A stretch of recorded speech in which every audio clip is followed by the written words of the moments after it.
Radiohead is a band that gained its initial popularity in the 90s, and of all the 90s bands I've heard so far, they're certainly one of the best. I put them right up there with Nirvana. They have this incredibly rich musical style. They're almost like scientists the way that they approach their music. It's with effort and work, and there's even mathematics behind some of the music when you read up about it, the same way Tool is. They have these very almost intellectual topics and emotions that they can deal with, subject matter that they deal with, yet it doesn't, I think, take away from just how beautiful some of the music is. The sonics are fantastic, the guitar layering is fantastic. I think York has a brilliant voice and is a great writer. So all of that being said, this is supposedly one of their best songs. I looked it up actually, Radiohead best songs, and this is one of the ones that came up. It's on a bunch of different lists, so it's also a different sound to what I'm used to because it's more of a club type track. Apparently it's like a techno, maybe dance style of song, which is different to Radiohead. They make very guitar based music, so this will be an interesting one. Let's see and check out this attempt at a new sound. Here we go. This is Idioteque, hopefully I'm pronouncing it right, Idioteque by Radiohead.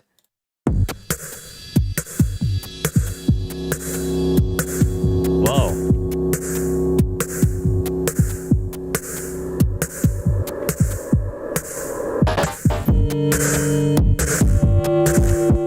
Departure from the guitars.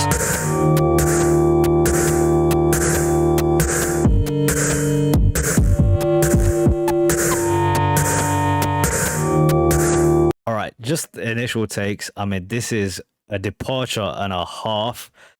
Where are the guitars? The guitars are missing. This is like real, like almost like trance type music, which is super interesting to hear that they were able to switch up their music in this way so drastically and people still enjoy them. I think that goes to show how brilliant they are. It also brings up the idea about the name. I even pronounced it, I probably wrong in the beginning, but Idioteque, I think I'm trying to understand, or I'm guessing it's in relation to the music, right? This is a dance type track, so like a discotheque is where like kids go and they dance, and Idioteque, I'm starting to make some connections maybe. All right, let's back it up. Anyway, here we go.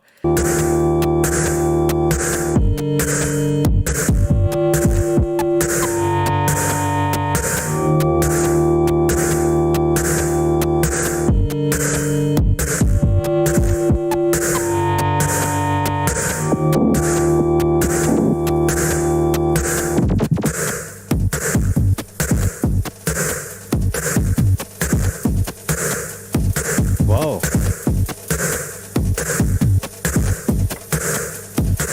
I mean, we've got to talk about what's going on in this music. This is really, really, really interesting because it reminds me of a band called Death Grips. I mean, there might be some listeners out there. I generally have a much older audience who probably don't know Death Grips. I can see the incredible amount of influence that this track or maybe this album would have had on a band like Death Grips, who I love, who have this really interesting style of like industrial music. This is very similar.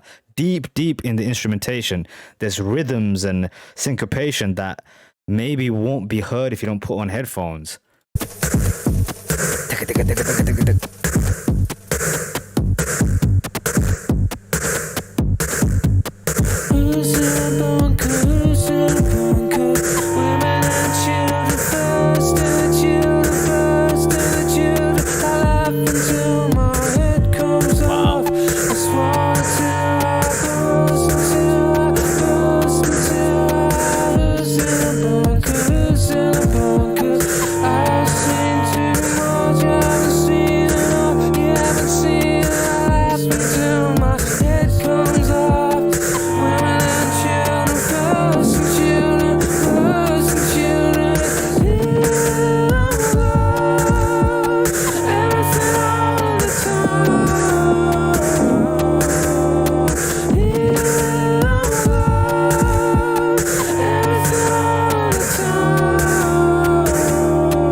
This is like 20 years ahead of its time. Well, at least 10, right? Because Death Grips came out and this new wave of like industrial type music comes out 10 years later. I even think of The Weeknd and his initial album with this dark industrial take on R&B that he has, or Death Grips, like I mentioned, or Travis Scott, or Kanye West's Yeezus. right? This is in 2000, man. Wow. And for it to come from a guitar based band, it just makes it all the more impressive. Now, in terms of the actual music, there's so much at play because it looks like it's like but they're talking about being in a bunker.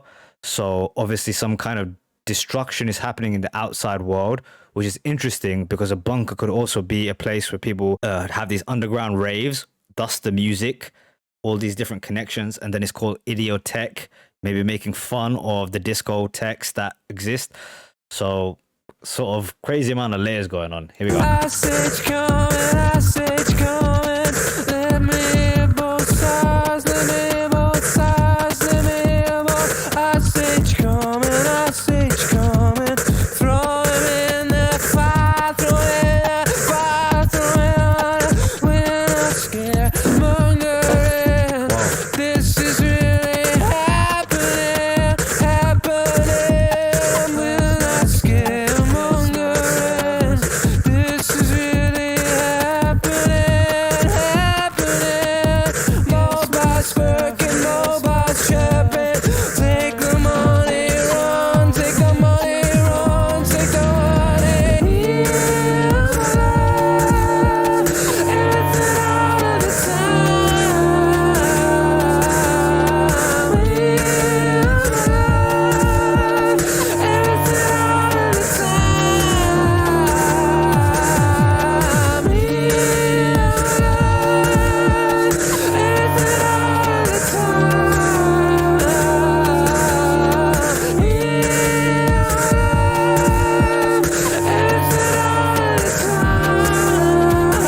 A song from the bunker of a nuclear holocaust. Thus, lyrics like the children first, and the children and the children, everything all the time, here I'm alive. The fact that he's also sort of describing the almost schizophrenic nature of people nowadays caused by technology, and it was a track made in 2000. Very forward thinking, man. Holy shit, dude. What a track. There's so much, I think, in the instruments that you can't pick up on the first time because there's little things that come in here and there, like these little high frequency noises or the distortions created by the thumping of a beat that creates this interesting effect. Very, very deep into some of the instrumentals in this instrumental.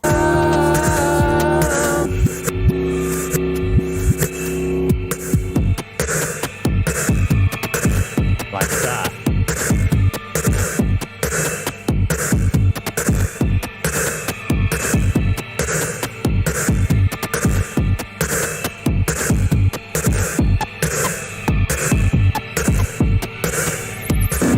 Like that.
See how this effect makes you almost feel like you're in a bunker? The echoes that would exist in a bunker. I mean, sometimes you hear a song from a band and you just think of them in a new light, and I certainly think that's just happened to me because I thought they were an awesome band, but it was mainly guitar-based stuff that I heard. I don't know if I heard a track from Kid A. I might have heard one, but this is on a different level, dude, because I think it's so forward thinking. I don't know music that was being made in this vein. It's kind of taking aspects of lots of music, but nothing from their past work sounded like this, sound-wise at least. I think the topics maybe so, dealing with paranoia, the idea of isolation as well, maybe people not understanding who he is, the idea of like, we're not scaremongering, please believe me, this is really happening, and like here I'm alive, everything all the time. So maybe like cries out for people to understand him. That's what I'm kind of taking away from the music as well. But sound wise, it sounds slightly like it's taken from even trip hop, trance, dance music, dude. And then lyrically, it's obviously still fantastic because you've got Tom York's great voice and vocals over the top of it. He's got such a great ear for melodies. He sounds very like a ghostly kind of melody over the top that he does. Unbelievable. What a track, man. Very ahead of his time. I would really like to hear a very capable rapper try and rap over this beat. Maybe someone like Kendrick Lamar could do something over this beat. But let me know if there's any Death Grips fans who see this video and see the connection between this track and then a Death Grips instrumental, which is obviously this taken to like a maximum with, I think his name is Zach Hill, if I remember him correctly, on the drums. I mean, this dude is just going mental on the drums, but I see the connection. Whoa, cool track, man.